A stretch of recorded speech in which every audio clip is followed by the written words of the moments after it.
ꯑꯩꯈꯣꯏꯒꯤ ꯂꯩꯔꯤꯕ ꯂꯝꯗꯝꯁꯤꯒꯤ ꯑꯩꯈꯣꯏꯒꯤ ꯖꯤꯑꯣꯒ꯭ꯔꯥꯐꯤꯀꯦꯜꯒꯤ ꯑꯣꯏꯕ ꯍꯤꯁꯇ꯭ꯔꯤꯒꯤ ꯑꯣꯏꯕ ꯅꯠꯇ꯭ꯔꯒ ꯑꯦꯒꯥꯔꯤꯌꯟ ꯀꯩꯅꯣꯒꯤ ꯑꯣꯏꯕ ꯀꯜꯆꯔꯒꯤ ꯑꯣꯏꯕ ꯅꯠꯇ꯭ꯔꯒ ꯑꯩꯈꯣꯏꯒꯤ ꯇꯣꯉꯥꯟ ꯇꯣꯉꯥꯟꯕ ꯑꯩꯈꯣꯏꯒꯤ ꯄꯨꯟꯅ ꯍꯤꯡꯃꯤꯟꯅꯕꯗ ꯆꯪꯕ ꯃꯥꯒꯤ ꯏꯟꯒ꯭ꯔꯤꯗꯤꯌꯦꯟꯁ ꯃꯌꯥꯝꯁꯤꯒꯤ ꯃꯥꯒꯤ ꯊꯤꯐꯝꯁꯦ ꯊꯤꯕꯗ ꯐꯪꯐꯝꯁꯦ ꯄꯨꯌꯥꯁꯤ ꯑꯣꯏꯌꯦꯕ ꯑꯗꯨꯅ ꯃꯔꯝ ꯑꯣꯏꯔꯀꯥꯟꯗ ꯁ꯭ꯋꯥꯏꯗ ꯑꯩꯈꯣꯏꯒꯤ ꯆꯤꯡꯖꯥꯔꯣꯜ ꯀꯥꯏꯅ ꯑꯩꯈꯣꯏꯒꯤ ꯄꯨꯌꯥ ꯂꯩꯔꯝꯃꯤꯁꯦ ꯑꯗꯒꯤ ꯑꯩꯈꯣꯏꯒꯤ ꯂꯝꯃꯤꯠꯂꯣꯟ ꯀꯥꯏꯅ ꯄꯨꯌꯥ ꯂꯩꯔꯝꯃꯤꯁꯦ ꯆꯤꯡꯖꯥꯔꯣꯜ ꯍꯥꯏꯔꯒꯅ ꯑꯩꯈꯣꯏꯒꯤ ꯆꯤꯡꯁꯤꯡꯁꯤꯒꯤ ꯀꯥꯡꯄꯣꯛꯄꯤꯒꯤ ꯆꯤꯡ ꯍꯥꯏꯔꯣ ꯌꯥꯏꯔꯤꯄꯣꯛꯀꯤ ꯆꯤꯡ ꯍꯥꯏꯔꯣ ꯅꯠꯇ꯭ꯔꯒ ꯑꯩꯈꯣꯏ ꯇꯃꯦꯡꯂꯣꯡꯒꯤ ꯆꯤꯡ ꯍꯥꯏꯔꯣ ꯅꯠꯇ꯭ꯔꯒ ꯆꯨꯔꯆꯥꯟꯄꯨꯔ ꯁꯥꯏꯠꯇ ꯂꯩꯔꯤꯕ ꯆꯤꯡ ꯍꯥꯏꯔꯣ ꯀꯩꯅꯣꯗ ꯃꯥꯎ ꯃꯔꯥꯝ ꯁꯥꯏꯠꯇ ꯂꯩꯈ꯭ꯔꯤꯕ ꯆꯤꯡ ꯅꯠꯇ꯭ꯔꯒ ꯑꯅꯥꯜ ꯁꯣꯝ ꯁꯥꯏꯠꯇ ꯂꯩꯈ꯭ꯔꯤꯕ ꯆꯤꯡꯁꯤꯡꯁꯤꯒꯤ ꯆꯤꯡꯖꯥꯔꯣꯜ ꯁꯤꯗꯩꯁꯤꯗ ꯌꯥꯝꯅ ꯐꯖꯅ ꯆꯤꯡꯁꯤꯡꯁꯤꯒ ꯃꯔꯤ ꯂꯩꯅꯕ ꯆꯤꯡꯁꯤꯡꯁꯤꯗ ꯀꯔꯤ ꯀꯔꯤ ꯐꯪꯉꯤ ꯆꯤꯡꯁꯤꯡꯁꯤꯒꯤ ꯑꯣꯏꯕ ꯃꯥꯒꯤ ꯅꯣꯃꯦꯟꯀ꯭ꯂꯦꯆꯔ ꯆꯤꯡꯁꯤꯡꯁꯤꯒꯤ ꯀꯩꯅꯣꯁꯤꯒꯤ ꯃꯇꯥꯡ ꯌꯥꯝ ꯐꯖꯅ ꯌꯥꯎꯕ ꯑꯗꯨꯝꯕ ꯄꯨꯌꯥꯅꯤ ꯑꯗꯨꯒ ꯑꯩꯈꯣꯏꯒꯤ ꯀꯩꯅꯣ ꯂꯝꯃꯤꯠꯂꯣꯟꯁꯤꯗꯅ ꯑꯩꯈꯣꯏꯒꯤ ꯇꯣꯉꯥꯟ ꯇꯣꯉꯥꯟꯕ ꯂꯝꯁꯤꯡꯁꯤꯒꯤ ꯃꯃꯤꯡ ꯊꯣꯟꯈꯤꯕꯒꯤ ꯃꯥꯒꯤ ꯍꯤꯁꯇꯣꯔꯤꯀꯦꯜ ꯀꯩꯅꯣ ꯃꯌꯥꯝꯗꯣ ꯃꯗꯨ ꯌꯥꯝꯅ ꯐꯖꯅ ꯌꯥꯎꯕ ꯑꯗꯨꯝꯕ ꯀꯩꯅꯣꯅꯤ ꯄꯨꯌꯥꯅꯤ ꯍꯥꯏꯔꯤꯕ ꯃꯌꯥꯝꯁꯤꯗꯩꯁꯤꯗ ꯑꯩꯈꯣꯏꯒꯤ ꯍꯧꯖꯤꯛꯀꯤ ꯂꯩꯔꯤꯕ ꯀꯩꯅꯣꯁꯤꯡꯁꯤꯒꯤ ꯑꯁꯦꯡꯕ ꯔꯤꯌꯦꯂꯤꯇꯤꯁꯁꯦ ꯃꯁꯤ ꯃꯦꯛꯁꯤꯃꯝ ꯄꯨꯌꯥꯁꯤ ꯅꯩꯅꯕ ꯃꯇꯝꯗ ꯑꯩꯈꯣꯏ ꯑꯁꯦꯡꯕꯗꯣ ꯔꯤꯌꯦꯂꯤꯇꯤꯁꯇꯣ ꯐꯥꯏꯟ ꯑꯥꯎꯠ ꯇꯧꯕ ꯉꯝꯒꯅꯤꯅ ꯑꯩꯈꯣꯏ ꯁꯨꯃꯥꯏꯅ ꯐꯤꯜ ꯇꯧꯏ ꯍꯧꯖꯤꯛꯀꯤ ꯀꯥꯡꯄꯣꯛꯄꯤꯒꯤ ꯑꯦꯔꯤꯌꯥꯁꯦ ꯍꯥꯟꯅ ꯃꯇꯝ ꯑꯃꯗꯀꯣ ꯑꯩꯈꯣꯏꯒꯤ ꯃꯅꯤꯄꯨꯔꯗ ꯆꯦꯜꯂꯤꯕ ꯇꯨꯔꯦꯟꯁꯤꯡ ꯃꯔꯨꯑꯣꯏꯅ ꯑꯩꯈꯣꯏꯒꯤ ꯏꯔꯤꯜ ꯇꯨꯔꯦꯟ ꯅꯝꯕꯨꯜ ꯇꯨꯔꯦꯟ ꯅꯠꯇ꯭ꯔꯒꯅ ꯑꯩꯈꯣꯏꯒꯤ ꯏꯝꯐꯥꯜ ꯇꯨꯔꯦꯟꯅꯆꯤꯡꯕ ꯃꯌꯥꯝꯁꯤꯒꯤ ꯍꯧꯔꯛꯐꯝꯁꯤ ꯀꯥꯡꯄꯣꯛꯄꯤ ꯑꯣꯏꯕ ꯑꯗꯨꯅ ꯃꯔꯝ ꯑꯣꯏꯔꯀꯥꯟꯗ ꯅꯤꯡꯊꯧꯒꯤ ꯃꯇꯝꯗ ꯍꯥꯏꯔꯤꯕ ꯃꯐꯝꯁꯦ ꯑꯩꯈꯣꯏꯒꯤ ꯃꯤ ꯇꯥꯍꯜꯂꯝꯗꯦ ꯎꯌꯣꯛ ꯑꯣꯏꯅ ꯊꯝꯃꯝꯕ ꯑꯗꯨꯒꯤ ꯋꯥꯐꯝ ꯑꯃ ꯂꯩ ꯑꯩꯈꯣꯏ ꯍꯧꯖꯤꯛꯀꯤ ꯍꯥꯏꯔꯤꯕ ꯄꯨꯌꯥꯁꯤꯡꯁꯤꯗ ꯌꯥꯎꯔꯝꯃꯤ ꯍꯥꯏꯗꯅ ꯑꯈꯪ ꯑꯍꯩꯁꯤꯡꯅꯁꯨ ꯇꯥꯛꯄꯤ ꯑꯗꯒꯤ ꯃꯈꯥ ꯇꯥꯔꯛꯄꯗ ꯍꯥꯏꯔꯤꯕ ꯃꯐꯝꯁꯤ ꯎꯌꯣꯛ ꯀꯥꯏꯅ ꯁꯨꯝ ꯂꯩꯔꯝꯕ ꯑꯗꯩ ꯆꯤꯗꯥꯏ ꯀꯥꯏꯅ ꯍꯥꯏꯔꯒ ꯈꯪꯅꯔꯒ ꯂꯩꯔꯝꯕ ꯑꯩꯈꯣꯏꯒꯤ ꯀꯔꯤ ꯍꯥꯏꯇꯥꯔꯦ ꯎꯃꯪꯒꯤ ꯂꯥꯏꯔꯦꯝꯕꯤ ꯑꯗꯨꯝꯕ ꯀꯩꯅꯣ ꯑꯩꯈꯣꯏꯒꯤ ꯀꯔꯤ ꯍꯥꯏꯇꯥꯔꯦ ꯑꯩꯈꯣꯏꯒꯤ ꯑꯩꯈꯣꯏ ꯒꯣꯗꯦꯁ ꯑꯣꯏꯅꯀꯣ ꯈꯪꯅꯔꯝꯕ ꯑꯗꯨꯝꯕ ꯑꯗꯨꯒꯤ ꯂꯩꯐꯝꯅꯤ ꯍꯥꯏꯅ ꯈꯪꯅꯕ ꯁꯨꯃꯥꯏꯅ ꯃꯩꯇꯩꯁꯤꯡꯅ ꯌꯥꯝꯅ ꯁꯥꯡꯅ ꯃꯐꯝꯁꯦ ꯄ꯭ꯔꯤꯖꯥꯕ ꯇꯧꯔꯛꯄꯒꯤ ꯄꯣꯠꯁꯦ ꯄꯨꯌꯥꯗ ꯂꯩ ꯑꯗꯣ ꯁꯤꯒꯤ ꯃꯐꯝꯁꯤꯡꯁꯤꯗ ꯆꯤꯗꯥꯏ ꯀꯥꯏꯅ ꯍꯥꯏꯔ ꯈꯪꯅꯔꯝꯕ ꯑꯗꯨꯒ ꯁꯥꯏꯕꯣꯜ ꯍꯥꯏꯕꯁꯤꯅ ꯈꯔ ꯊꯦꯡꯕ ꯄꯥꯔꯠꯇ ꯃꯃꯤꯡ ꯊꯣꯂꯛꯈꯤꯕꯒꯤ ꯄꯣꯠ ꯑꯣꯏꯅ ꯂꯩ ꯂꯝꯗꯝꯁꯤꯗ ꯂꯝ ꯃꯃꯤꯡ ꯊꯣꯟꯕꯒꯤ ꯄꯣꯠꯁꯦ ꯃꯁꯤꯁꯨ ꯑꯩꯈꯣꯏ ꯀꯟꯇ꯭ꯔꯣꯚꯔꯁꯤꯌꯦꯜ ꯑꯣꯏꯕ ꯂꯝ ꯃꯌꯥꯝ ꯃꯃꯤꯡ ꯊꯣꯟꯕ ꯃꯌꯥꯝ ꯑꯃꯈꯛ ꯑꯩꯈꯣꯏ ꯌꯥꯎꯔꯛꯄꯁꯦ ꯃꯁꯤꯁꯨ ꯑꯩꯈꯣꯏꯒꯤ ꯀꯣꯑꯦꯛꯖꯤꯁꯇꯦꯟꯁꯇ ꯌꯥꯝ ꯆꯥꯎꯅ ꯁꯣꯛꯍꯟꯕ ꯑꯃꯒ ꯑꯃꯒꯒꯤ ꯃꯔꯛꯇ ꯑꯩꯈꯣꯏꯒꯤ ꯅꯤꯡꯉꯥꯏ ꯁꯪꯗꯥꯅꯔꯛꯀꯗꯕ ꯅꯤꯡꯗꯣꯟ ꯄꯣꯝꯅꯔꯛꯀꯗꯕ ꯄꯦꯟꯅꯔꯣꯏꯗꯕ ꯄꯣꯠ ꯃꯌꯥꯝ ꯑꯃ ꯂꯩ ꯑꯗꯨꯅ ꯃꯁꯤꯗ ꯖꯁꯇꯤꯐꯥꯏꯕꯜ ꯀꯣꯖ ꯑꯣꯏꯔꯣꯏꯗꯕ ꯑꯇꯣꯞꯄ ꯀꯥꯡꯂꯨꯞꯅ ꯃꯁꯤ ꯑꯣꯕꯖꯦꯛꯁꯅꯦꯕꯜ ꯑꯣꯏꯒꯗꯕ ꯃꯥꯒꯤ ꯄꯨꯋꯥꯔꯤꯒ ꯑꯔꯤꯕ ꯃꯇꯝꯒꯤ ꯄꯨꯋꯥꯔꯤꯒ ꯆꯥꯟꯅꯔꯣꯏꯗꯕ ꯗꯦꯠ ꯀꯥꯏꯟ ꯑꯣꯐ ꯊꯤꯡꯁ ꯃꯗꯨꯗꯤ ꯑꯩꯈꯣꯏ ꯑꯃꯅꯁꯨ ꯑꯩꯈꯣꯏ ꯐꯣꯔꯦꯟ ꯑꯦꯒꯦꯟꯁꯀꯤ ꯋꯥ ꯅꯠꯇꯦ ꯑꯩꯈꯣꯏꯅ ꯍꯥꯏꯖꯔꯤꯁꯤ ꯃꯁꯤꯗꯤ ꯇꯧꯔꯣꯏꯗꯕꯅꯤ ꯄꯨꯋꯥꯔꯤ ꯍꯥꯏꯕꯁꯤꯗꯤ ꯑꯩꯈꯣꯏꯒꯤ ꯑꯔꯤꯕ ꯃꯇꯝꯗꯒꯤ ꯂꯩꯔꯛꯄ ꯄꯨꯋꯥꯔꯤ ꯍꯥꯏꯕꯁꯤꯗꯤ ꯂꯝꯗꯝꯁꯤꯗ ꯉꯜꯂꯤꯉꯩ ꯃꯇꯝꯗꯒꯤ ꯂꯩꯔꯛꯄ ꯑꯗꯨꯒꯨꯝꯕ ꯃꯤꯑꯣꯏꯁꯤꯡ ꯑꯣꯏꯔꯣ ꯅꯠꯇ꯭ꯔꯒꯅ ꯈꯔ ꯊꯦꯡꯕ ꯄꯥꯔꯠꯇ ꯑꯩꯈꯣꯏꯒꯤ ꯂꯩꯔꯛꯑꯕ ꯃꯅꯤꯄꯨꯔꯒꯤ ꯁꯔꯨꯛ ꯑꯃꯗꯤ ꯑꯣꯏꯃꯤꯟꯅꯈ꯭ꯔꯕ ꯃꯤꯑꯣꯏꯁꯤꯡꯒꯤ ꯃꯔꯛꯇꯕꯨ ꯑꯣꯏꯔꯒꯁꯨ ꯑꯩꯈꯣꯏ ꯂꯣꯏꯅꯃꯛꯅ ꯄꯨꯋꯥꯔꯤ ꯍꯥꯏꯕꯁꯤꯗꯤ ꯔꯦꯁꯄꯦꯛ ꯇꯧꯒꯗꯕꯅꯤ ꯑꯃꯅ ꯑꯃꯒꯤ ꯂꯩꯔꯤꯕ ꯃꯥꯒꯤ ꯀꯜꯆꯔꯦꯜ ꯏꯊꯣꯁ ꯑꯗꯨꯒ ꯃꯥꯒꯤ ꯍꯤꯁꯇꯣꯔꯤꯀꯦꯜ ꯏꯟꯇꯔꯦꯁ ꯃꯥꯒꯤ ꯔꯤꯌꯦꯂꯤꯇꯤꯁ ꯃꯌꯥꯝꯁꯦ ꯃꯁꯤꯗꯤ ꯑꯩꯈꯣꯏ ꯔꯦꯁꯄꯦꯛ ꯇꯧꯅꯒꯗꯕꯅꯤ ꯑꯗꯨ ꯃꯗꯨ ꯔꯦꯁꯄꯦꯛ ꯇꯧꯅꯕ ꯍꯥꯏꯔꯤꯁꯦ ꯄ꯭ꯔꯤꯟꯁꯤꯄꯜ ꯑꯣꯐ ꯀꯣ ꯑꯦꯛꯖꯤꯁꯇꯦꯟꯁꯅꯤ ꯍꯥꯏꯕ ꯋꯥꯐꯝꯁꯦ ꯊꯝꯖꯒꯦ ꯑꯩꯈꯣꯏꯒꯤ ꯂꯝꯗꯝꯁꯤꯒꯤ ꯑꯣꯏꯕ ꯑꯩꯈꯣꯏꯒꯤ ꯆꯠꯅꯔꯤꯕ ꯑꯥꯏꯟꯁꯦ ꯃꯁꯤ ꯃꯄꯥꯡꯒꯜ ꯀꯟꯕ ꯋꯥꯠꯄ ꯑꯗꯨꯒ ꯑꯥꯏꯟꯁꯤꯕꯨ ꯏꯟꯐꯣꯔꯁ ꯇꯧꯕ ꯃꯇꯝꯗ ꯌꯥꯝꯅ ꯋꯤꯛ ꯑꯣꯏꯕ ꯑꯗꯣ ꯑꯥꯏꯟ ꯏꯟꯐꯣꯔꯁ ꯇꯧꯒꯗꯧꯔꯤꯕ ꯂꯩꯉꯥꯛꯁꯦ ꯃꯁꯤ ꯌꯥꯝꯅ ꯀꯔꯞ ꯑꯣꯏꯕ ꯑꯗꯨꯒ ꯃꯤꯠꯌꯦꯡ ꯁꯥꯟꯗꯕ ꯑꯗꯨꯒ ꯂꯣꯏꯅꯅ ꯃꯥꯒꯤ ꯇꯧꯐꯝ ꯊꯣꯛꯄ ꯃꯊꯧꯁꯤꯡꯗꯣ ꯃꯗꯨ ꯌꯥꯝꯅ ꯁ꯭ꯇ꯭ꯔꯤꯛꯂꯤ ꯇꯧꯅꯅꯕ ꯂꯤꯁꯥꯡ ꯁꯤꯠꯅ ꯍꯣꯠꯅꯍꯧꯗꯕꯒꯤ ꯑꯗꯨꯒꯨꯝꯕ ꯀꯩꯅꯣꯃ ꯑꯩꯈꯣꯏꯒꯤ ꯈꯝ ꯊꯦꯡꯕ ꯑꯗꯨꯝꯕ ꯇꯥꯡꯀꯛ ꯑꯃꯈꯛꯅꯤ ꯍꯧꯖꯤꯛ ꯍꯧꯖꯤꯛ ꯃꯥꯌꯣꯛꯅꯔꯤꯁꯤ ꯍꯥꯏꯅ ꯑꯗꯨꯃꯥꯏꯅ ꯐꯤꯜ ꯇꯧꯏ ꯑꯩꯈꯣꯏꯒꯤ ꯃꯅꯤꯄꯨꯔꯁꯤꯗ ꯑꯩꯈꯣꯏꯒꯤ ꯍꯤꯁꯇ꯭ꯔꯤꯒ ꯃꯔꯤ ꯂꯩꯅꯕ ꯇꯥꯡꯀꯛ ꯀꯌꯥꯗ ꯇꯣꯉꯥꯟ ꯇꯣꯉꯥꯟꯕ ꯃꯐꯝ ꯀꯌꯥꯃꯨꯛꯇꯒꯤ ꯃꯅꯤꯄꯨꯔꯁꯤꯗ ꯑꯩꯈꯣꯏꯒꯤ ꯃꯥꯏꯒ꯭ꯔꯦꯟ ꯀꯌꯥ ꯑꯃ ꯑꯩꯈꯣꯏ ꯂꯥꯛꯈꯤ ꯍꯥꯏꯕ ꯇꯥꯔꯦ ꯃꯅꯤꯄꯨꯔꯗꯒꯤꯁꯨ ꯑꯩꯈꯣꯏ ꯍꯤꯁꯇ꯭ꯔꯤꯒ ꯃꯔꯤ ꯂꯩꯅꯕ ꯇꯥꯡꯀꯛ ꯀꯌꯥꯗ ꯃꯥꯂꯦꯝꯒꯤ ꯇꯣꯉꯥꯟ ꯇꯣꯉꯥꯟꯕ ꯃꯐꯝ ꯀꯌꯥꯃꯨꯛꯇ ꯑꯩꯈꯣꯏ ꯃꯥꯏꯒ꯭ꯔꯦꯟ ꯑꯣꯏꯅ ꯃꯅꯤꯄꯨꯔꯗꯒꯤꯁꯨ ꯆꯠꯈꯤꯕ ꯃꯁꯤ ꯄꯨꯋꯥꯔꯤꯒꯤ ꯇꯥꯡꯀꯛꯇ ꯊꯣꯛꯈꯤꯕꯅꯤ ꯑꯗꯣ ꯄꯨꯋꯥꯔꯤꯒꯤ ꯇꯥꯡꯀꯛꯇ ꯊꯣꯛꯈꯤꯕ ꯄꯣꯠꯁꯤꯡꯁꯦ ꯃꯅꯤꯄꯨꯔ ꯃꯁꯥꯒꯤ ꯑꯣꯏꯕ ꯑꯩꯈꯣꯏꯒꯤ ꯆꯞ ꯆꯥꯕ ꯔꯤꯒꯨꯂꯦꯁꯟ ꯑꯃꯒꯤ ꯃꯈꯥꯗ ꯑꯩꯈꯣꯏꯒꯤ ꯂꯦꯟ ꯑꯩꯈꯣꯏꯒꯤ ꯂꯣꯁ ꯍꯥꯏꯕ ꯇꯥꯔꯦ ꯑꯗꯨꯒ ꯔꯤꯒꯨꯂꯦꯇꯔꯤ ꯑꯣꯏꯕ ꯑꯦꯛꯁꯤꯡ MLR LR ꯑꯦꯛ 1960ꯗꯨꯃꯛ ꯌꯥꯝꯅ ꯑꯆꯧꯕ ꯑꯩꯈꯣꯏꯒꯤ ꯆꯤꯡ ꯇꯝ ꯈꯥꯏꯕ ꯑꯗꯨꯒ ꯑꯩꯈꯣꯏꯒꯤ ꯃꯔꯛꯇ ꯑꯩꯈꯣꯏꯒꯤ ꯑꯟꯕꯦꯂꯦꯟꯁ ꯑꯣꯏꯕ ꯑꯗꯨꯒ ꯅꯥꯀꯜ ꯑꯃꯔꯣꯝꯗ ꯄꯨꯔꯥ ꯑꯩꯈꯣꯏꯒꯤ kano oiba holo oiba nakala maromdana khara strict oiba adumba akhoi land law amoina tawi hariba land law sida akhoi traditional land holding system community land gi matang private land gi matang si yaujaba taraga su madu kamaina enforce tawgadagi haibagi yamna clear oiba posakama yaudaba aduna maram oira kanda akhoi tongan tongan ma manipulation mayam khak akhoi manipulation tawna bo hona ba kangbu gi akhoi kano dati moige purview dati manipulation tawna na bagi chance mayam khak phangakpa magi chiptanship system leiriba adaida magi machanupa ahanna akhoi amuk chip oiba rege mathang atopa magi kano singdo machin manau atai singdugi su magi village khairakpa kholakpa adum bagi village mayam su chauthokpai chance phangba nakalam romdana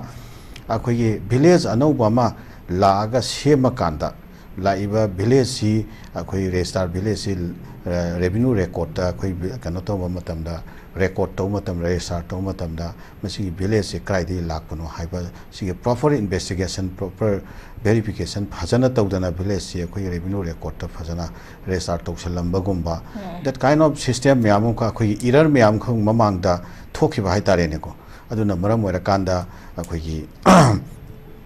sireisida akhoi lam myam makhak akhoi khopchen ba natragana lam myam makhak atopa outsider sing mapandi lakpa sing na leisan khre haibagi yamna achouba leisan giba myam si yam chala akanda di achouba laina ma oire idana achouba posa problem ma oire polum ma oire idana achi polum je lakpa kanda di akhoi leminari ba kanglu phuru myam se masi marak se sida akhoi ningdon pom narakpa nungai naraktaba pen naraktaba ko leipak sidi akhoi common interest amagi makhada puari gi oiba tangka kya ma lisang sitna mapan gi yeknabagi adum bat keno myam chaithieng myam khak phangmin na dana phangdana madudagi akhoi leipak si defend tawna bo hona dana akhoi gi forefather myam khak na masigi keno myam se puraga lakhiba magi legacy ma leijabani na magi aduda leiriba magi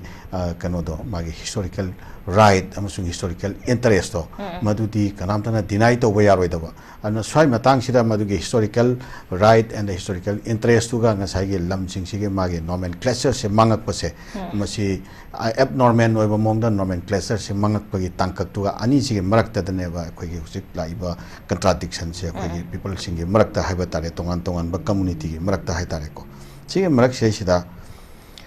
khoi ge lam maming anauba thonjalakpa sigi matang sai khitang haijarange yan happy lam maming tholaiba singche masi khoi government ki record ta loina khoi lak tori ne ba mamai dade lamam maming thon ba hari se government na masi khangpham thokpani government ki record ta lak kadori ni lakpu batam se government se na masa gi oiba lam maming kamaina thon ke ta ke karamba system da lam mama khoi maming thon bra accept to godori non traga maming thon bra yabra na traba ya tabra haibagi magi kaigomba khoi han na leijariba masa gi keno se law se masi chapchana masi enforceable oidre natragana madu enforce toba matamda madugi chapchaba provision singdo madu matik chana yaudre hai taragati anobal law semasu mathau taragati anobal law semba tabane ba aduga semibal law semasi strictly enforce torakanda kanamatana madugi law to violate to hantragati ngasi tholaiba problem singse kamaina tholakadoino ba that means koina purak ningi ba potse lengaksi overall loinamakta masi minutely hayeng tungda lakadaba problem singse masi thokan danana ba akhoi chapchaba law semba amasung law sing adu enforce toba masi neba mathau tari se ado haujik ti kamai tawe ha kanda akhoi law se chingdadi enforce toba leiragasu akhoi tampak ta law se enforce tobagi system amchu leiriba te tampak ta su kaigumba area kharadadi law se isa chataba law se leitaba ko ado law gi mathakta leiba aduma mioi natraga kanglup su adum akhoi tampak ta su adum udabdi nateba ko law gi mathakta leiba mi su adum ureba tawrisi se kamaina leipak se tungda future se kamai lakadoino kari no oirakadoi si masi akhoi su khanbada yamna confuse taweba ko singda su adumangai law se masi chatte akhoi law enforce tawgadoriba law enforcing agency se law enforcing forcing se masi chingda akhoi chumna akhoi gi kano tawraga magi legitimate oiba natraga magi kari haitare magi tawpham thokpa akhoi paper work khara tawraga chapchaba अखोगी government की policy अमसुंग programme नत्रगा law मधु फजना enforce तौननब चपचाब थबक से पाइखतप ngамदेबा प्रॉब्लम दि सेसलगी होरकपनेबा आदु पाइखतप ngамद्रगदि मागी मागी कांगलुप नत्रगा मागी कनो सिंगसिना मरु ओइना हौजिक हाइनरिबा अखोगी कुकी सिंगी एरिया दा विलेज मयामा अखोई नौना चोंथोखरे हाइरिबना चिंगबा अरगी कनो लम ममिंग नौना थोनजंगरे हाइबना चिंगबसे मोइदि थोनिंगबगी ड्रेस लैबा कांगु सिंगदि फ्री हैंड पीरे काइदे अदुदि तोरपताबनेबा अद फ्री हैंड तो पीरोइसेबा अंत फ्री हैंड फंगलोइसेबा कनामता सेसिर लोगे मायक्ता करिगुम बामफोब तौबंगमबगी चांस तो अम फोब लेहंद्रकाद कदाइदनोबा मोइना तौदोइसे तौरप कांगु सिंगदो फारगा मागी लोगे चपचाबा फंफम थोप चेराकसे फंगननबगी सिस्टम से मसी थुना रिव्यू तौबज लेंगाकसे अंत फजना चिंगमसंग तम अनिमक्ता चपादना फजना इन्फोर्सेबल अंत ओहेनसेबा लो संगते इन्फोर्सेबल ओहेनसेबा अरेदा प्रॉब्लम सिंगसी की सॉल्यूशन से लाकद्रा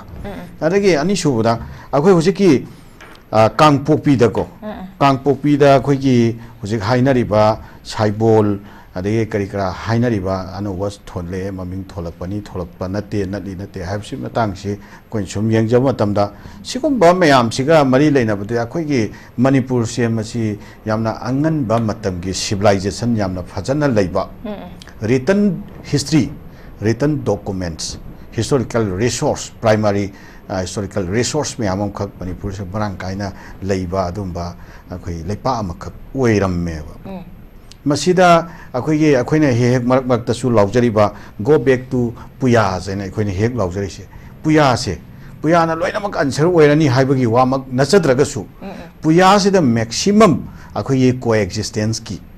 विलेज ममिंग सिंग इंडिजिनस लेजा हानदे की लेजरा मा विलेज ममिंग सिंग ऑनथोरॉपगी थोसे अखोगी ममांगी 2023 दगी थोखिबा अखोई कॉन्फ्लिक्ट सिगदगी अदुम अनोबो ओइनदि लाक्ट्रबने अदुम मैतेगी इंडिजिनस विलेज सिंग अदगी मयाम कुकीना ममिंग ऑनथोकपसे अखोई अदुम थेंगनारगसु लाक्ट्रबने अखोई मोरेदा फावबदा अखोगी मोरे खुनौ लेकाय गसे अखोई टी यांगनो विलेज काना थोंजलंबगी अदुगोय पोचे कयामरम लाक्ट्रबने अदुबु हारिबा मोइना तौरिबा थौदोकसिंगाय थबकसिंगाय तरे मसिदा अखोगी ngasi फावबदा एक्शन लखखरे मखोइदा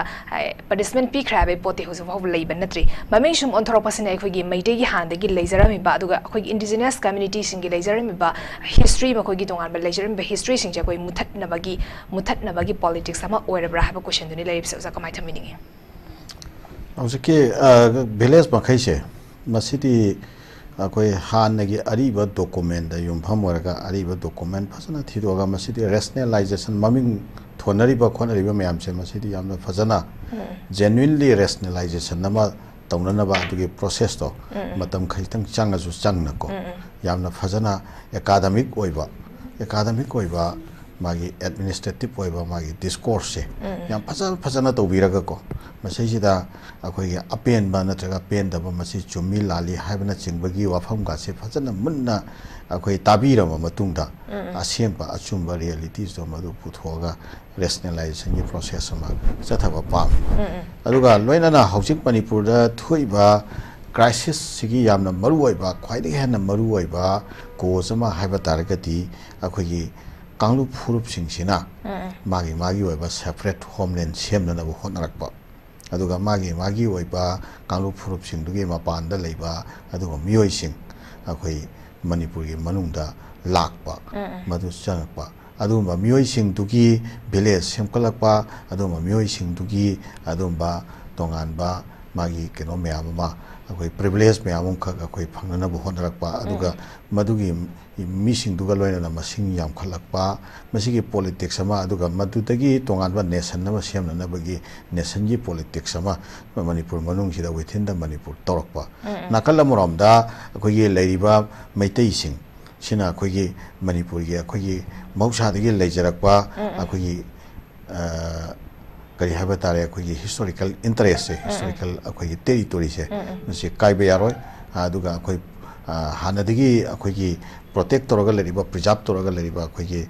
केनो मयाम से मसी एसेट मयाम अखोई स्टेट सिगी ओइबा केनो मयाम से मसी इंटाइटी मयाम से सोकपा यारोय हाइबा अदु यामना कन्ना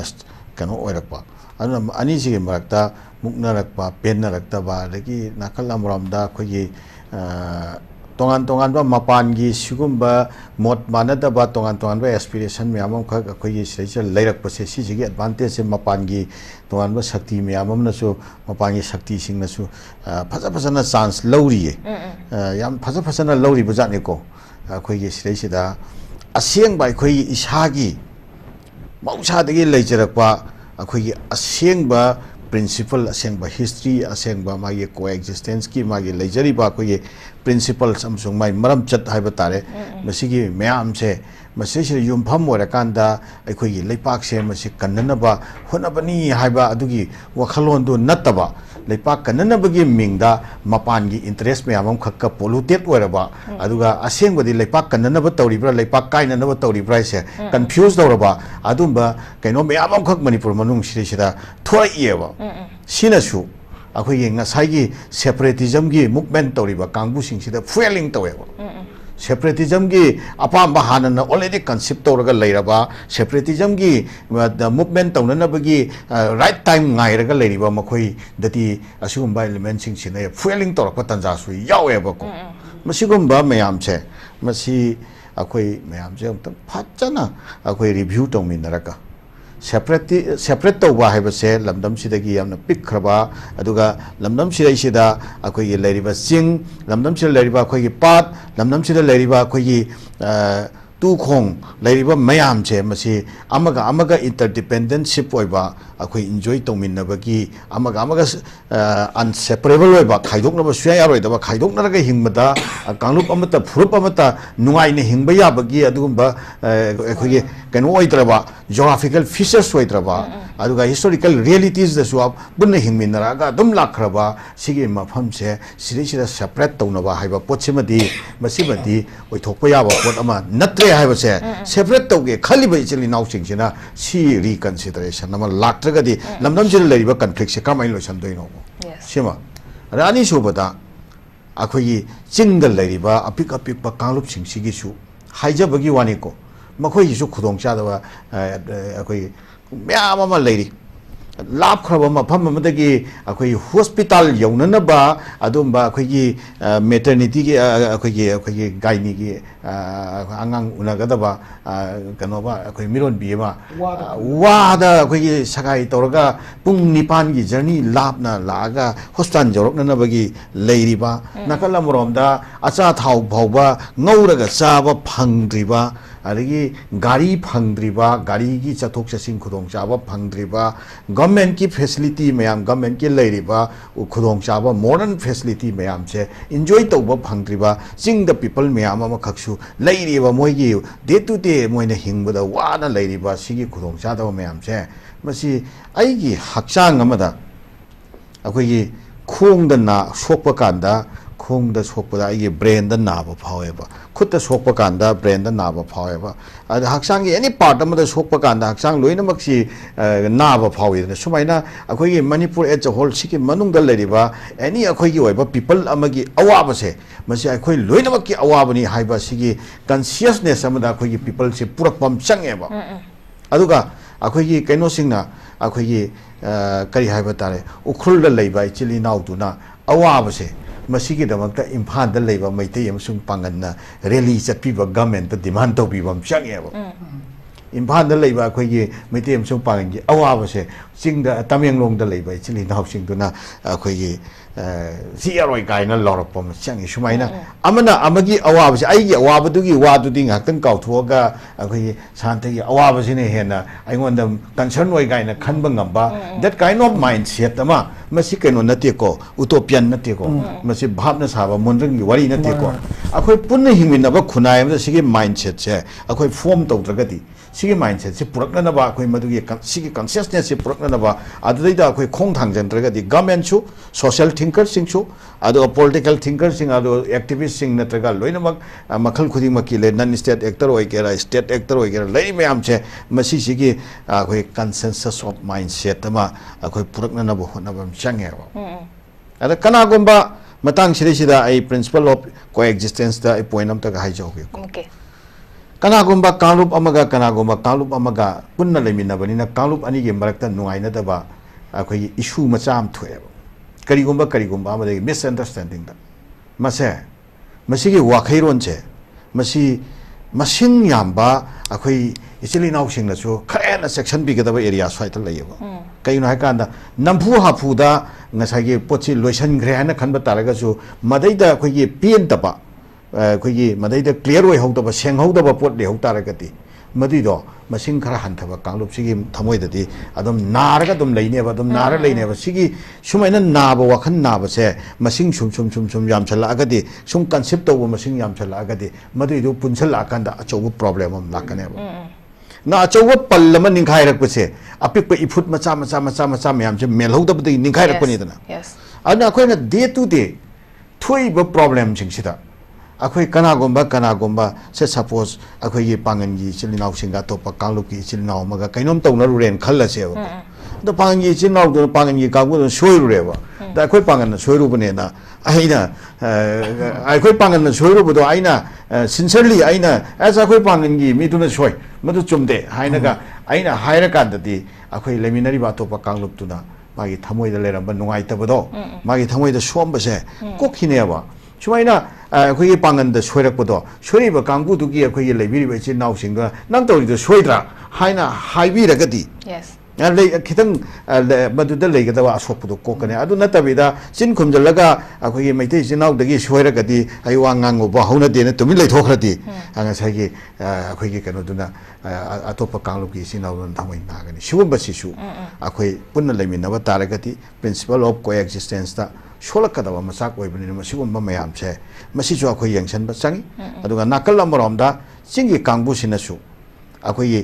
मतम अमदा अखोई हिस्टोरिकल रेस्पॉन्सिबिलिटी अमा मैतैना सुम लौरगा लाखिबगी पोचे मसि हेक अखोई इग्नोर तौबगी वखल हेक लाई मसिसु अखोई काउथोपा चुमदे चिंगलेन निंग्रोन खोंबा ngarang nahan अखोई रिकन्साइलिएशन डे तौरिबा अखोई इनिंगथौ गंभीर सिंहा अरगा चिंगलेन नोंग्रेन खोंबा हारा खंगनबा महागना अखोई मणिपुर लेबी सेमगा अखोई अवा सिंग अखोई निंथि तुरे ताना तखिबो हिस्टोरिकल रियलिटी जमा अखोई चिंग लैबा इचिलि नाउ सिंग तंपाक्ता लैबा मयाम से मसी अवागी खुत्तगी अखोई लिबरेट तौरगा कलहौरिनी नतलमद्रगदि अखोई चिंग लैबा इचिन नाउ सिंग से लोइना बर्मीज ओलंबा यारी पोनी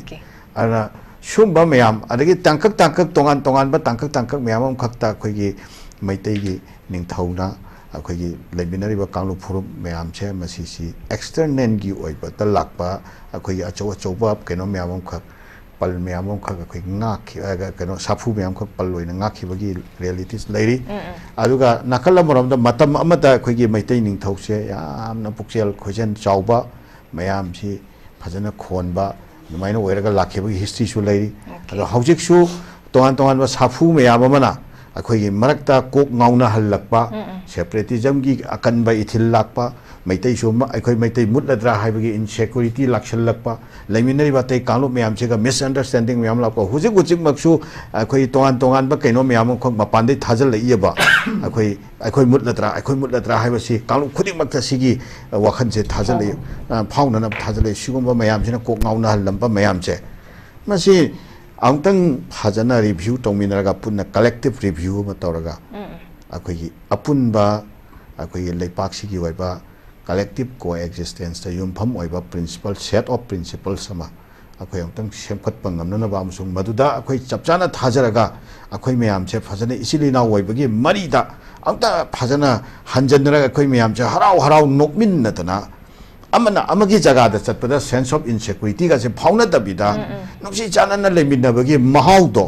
फ्यूचर जनरेशन तंगदी तंगहलम सी हाइबा सी वाफम सिना रोइबोइना